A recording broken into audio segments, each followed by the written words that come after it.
இதை கேட்ட அவருடைய சீடர்கள், இப்போதுதான் உருவகம் எதுவுமின்றி வெளிப்படையாய் பேசுகிறீர். உமக்கு அனைத்தும் தெரியும்.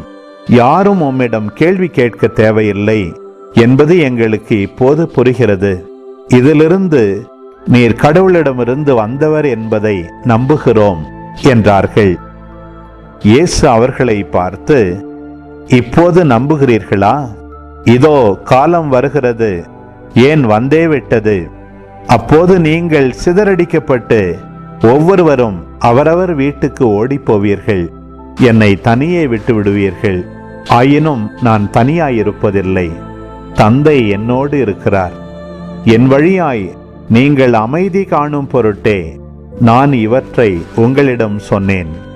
உலகில் உங்களுக்கு துன்பம் உண்டு, எனினும் துணிவுடன் இருங்கள், நான் உலகின் மீது வெற்றி கொண்டு விட்டேன் என்றார்.